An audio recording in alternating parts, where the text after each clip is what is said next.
கொழும்பில் பயங்கரவாதம், வீதியில் சுட்டுக் கொல்லப்பட்ட சட்டத்தரணி மற்றும் அவரது மனைவி, களத்தில் குதித்த சிஐடி. பாடசாலை மாணவர்களுக்கு கல்வி அமைச்சு வெளியிட்ட நற்செய்தி. ஆசிரியர்கள் பரீட்சைகள் தொடர்பில் பிரதமர் வெளியிட்ட தகவல். சாதாரண தர பரீட்சைக்கு தோற்றும் மாணவர்களுக்கு முக்கிய அறிவிப்பு. நீதிமன்ற கட்டமைப்பை அரசியல் மயப்படுத்த முயற்சிக்கும் அனுர அரசு, நாமல் குற்றச்சாட்டு. பதவி பறிப்பு முதல் பழிவாங்கல் நடவடிக்கை வரை அம்பலப்படுத்திய ஸ்ரீதரன், வெளிவந்த உண்மைகள். கடும் பணியால் சிரமம், பிரித்தானிய மக்களுக்கு விடுக்கப்பட்ட முக்கிய எச்சரிக்கை. வணக்கம், இது ஈரோ தமிழின் மதிய நேர பிரதான செய்திகள். செய்திகளோடு இணைந்திருக்கும் நான் ஜெனிஃபர் ஹசன். தொடர்வன விரிவான செய்திகள்.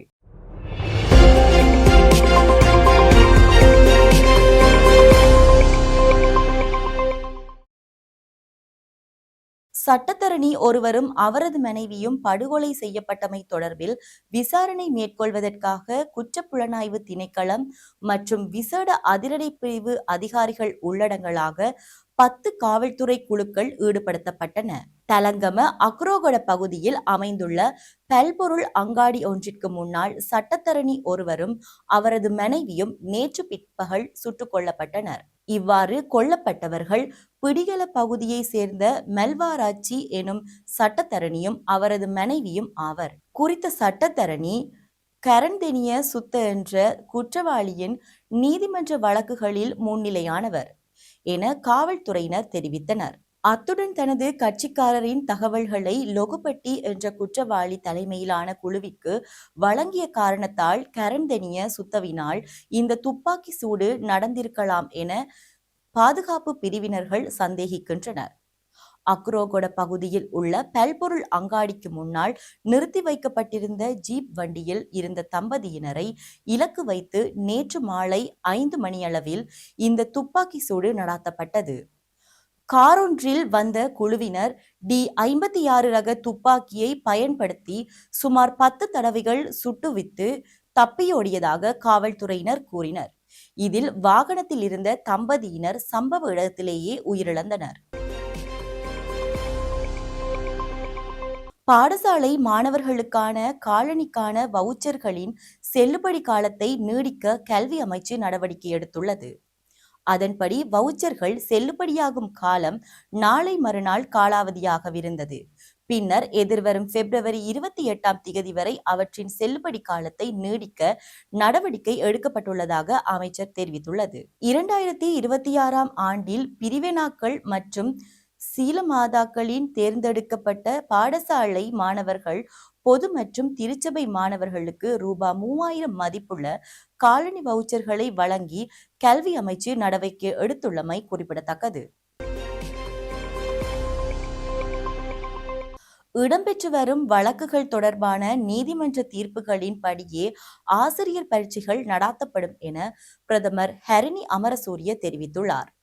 அதன்படி எதிர்காலத்தில் 2 ஆசிரியர்கள் பரீட்சைகள் நடாத்த திட்டமிட்டுள்ளதாகவும் அவை நீதிமன்றத்தின் தீர்ப்புக்கு ஏற்ப நடாத்தப்படும் என்றும் பிரதமர் குறிப்பிட்டுள்ளார்.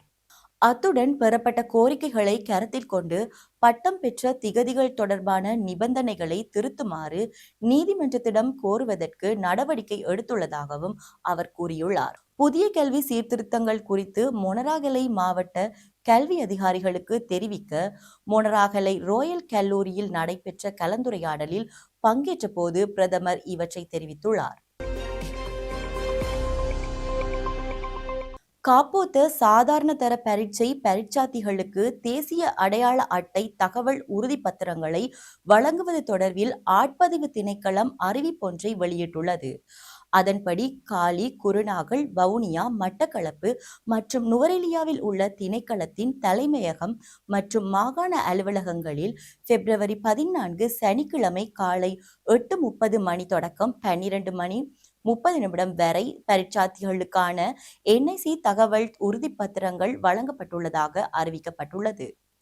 அதேவேளை உறுதிப்பத்திரங்களை இன்னும் பெறாதோர் ஆட்பதிவு திணைக்களத்தின் அதிகாரப்பூர்வ இணையதளம் மூலம் பதிவிறக்கம் செய்ய முடியும் எனவும், மேலும் விண்ணப்பங்களை சமர்ப்பிக்காத விண்ணப்பதாரர்கள் அதிபர் அல்லது கிராம அலுவலகர்கள் சான்றிதழ் அளிக்கப்பட்ட முறையாக பூர்த்தி செய்யப்பட்ட படிமங்களை தொடர்புடைய ஆவணங்களுடன் கொண்டுவர வேண்டும் என்று தெரிவிக்கப்படுகின்றது. நீதிமன்ற கட்டமைப்பை அரசியல் மயப்படுத்த அரசாங்கம் முயற்சிப்பதாகவும் அது முற்றிலும் தவறானதொரு செயற்பாடாகும் எனவும் ஸ்ரீலங்கா பொதுஜன பெரமுனவின் தேசிய அமைப்பாளரும் நாடாளுமன்ற உறுப்பினருமான நாமல் ராஜபக்ஷ தெரிவித்துள்ளார். ஸ்ரீலங்கா பொதுஜன பெரமுனவின் காரியாலயத்தில் நேற்று நடைபெற்ற தொகுதி அமைப்பாளர்களுடனான சந்திப்பின் பின்னர் ஊடகங்களுக்கு கருத்து தெரிவித்த போதே அவர் இதனை குறிப்பிட்டார். இங்கு அவர் மேலும் கருத்து தெரிவிக்கையில், ஜனாதிபதி அனுரகுமார திசாநாயக்க தலைமையிலான அரசாங்கம் ஆட்சிக்கு வருவதற்கு மக்களுக்கு பல வாக்குறுதிகளை வழங்கியது. அந்த வாக்குறுதிகள் எதுவும் இதுவரை நிறைவேற்றப்படவில்லை. மாறாக அரசியல் பழிவாங்கல்களுக்கு மாத்திரமே முன்னுரிமை வழங்கப்படுகின்றது. எம்மை சிறைக்கு அனுப்புவதாலோ அல்லது நெருக்கடிகளை உள்ளாக்குவதாலோ பொருளாதார நெருக்கடிக்கு தீர்வு காண முடியாது. மக்களுக்கு வழங்கிய வாக்குறுதிகளை நிறைவேற்றவும் முடியாது. ஆகவே மக்களின் அடிப்படை பிரச்சனைகளுக்கு தீர்வு காண வேண்டும் என்று அரசாங்கத்திடம் கேட்டுக்கொள்கின்றோம். ஸ்ரீலங்கா பொதுஜன பெரமுனவின் நாடாளுமன்ற உறுப்பினர் அமரகீர்த்தி அத்ரோகோர 2022ஆம் ஆண்டு படுகொலை செய்யப்பட்டார். குற்றவாளிகளுக்கு நீதிமன்றம் தற்போது மரண தண்டனை வழங்கியுள்ளது. அது வரவேற்கத்தக்கது. அமரகீர்த்தி அத்ரோகோரவின் மரணத்தை நியாயப்படுத்தும் தரப்பினர் அரசாங்கத்தில் உள்ளனர். அது முற்றிலும் தவறானது. அரசியல் கட்டமைப்பின் மீது தற்போது ஆட்சியில் உள்ளவர்கள்தான் வெறுப்பை ஏற்படுத்தினார்கள். அதன் விளைவாகவே முழு நாடும் பற்றி எரிந்தது. அரசாங்கம் நீதிமன்ற கட்டமைப்பை அரசியல் மயப்படுத்த முயற்சிக்கின்றது. அதற்கு ஒருபோதும் இடமளிக்க முடியாது. எமது அரசியல் நீதிமன்றங்கள் சுயாதீனமாகவே செயற்பட்டன. எம்மீது முன்வைக்கப்பட்டுள்ள குற்றச்சாட்டுகளுக்கு நீதிமன்றங்கள் ஊடாகவே தீர்வு பெற்றுக்கொள்வோம் என தெரிவித்தார். இலங்கை தமிழரசு கட்சியின் உட்பூச்சுகளுக்கு இன்று நேற்றல்ல, நீண்ட காலமாகவே ஒரு நிழல் யுத்தமாக தொடர்ந்து வருகின்றன.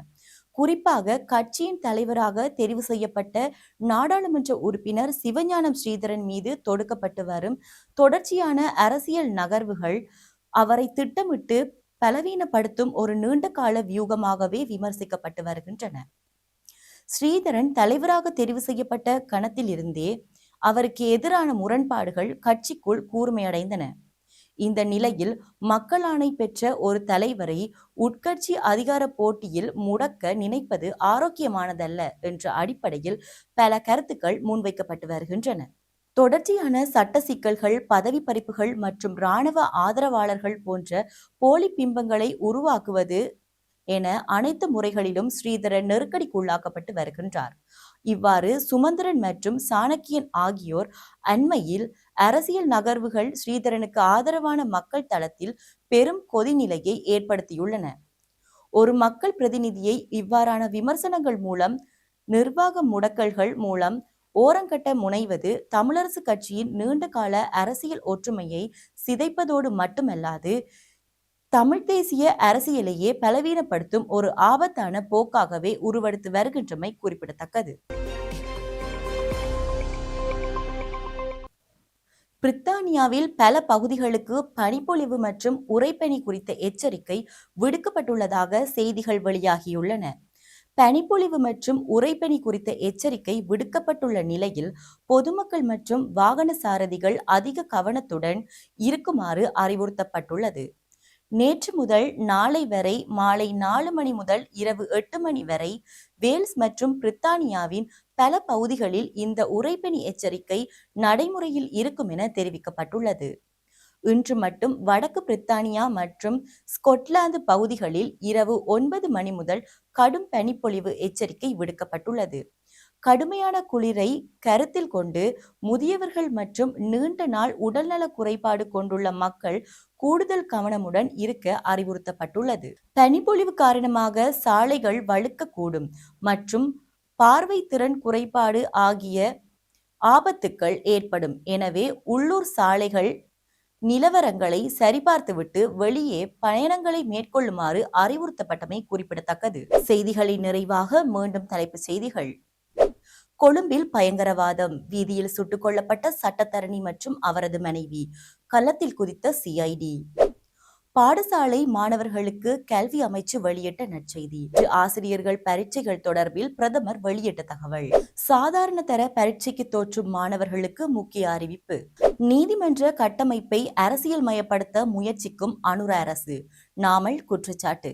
பதவி பறிப்பு முதல் பழிவாங்கல் நடவடிக்கை வரை அம்பலப்படுத்திய ஸ்ரீதரன், வெளிவந்த உண்மைகள்.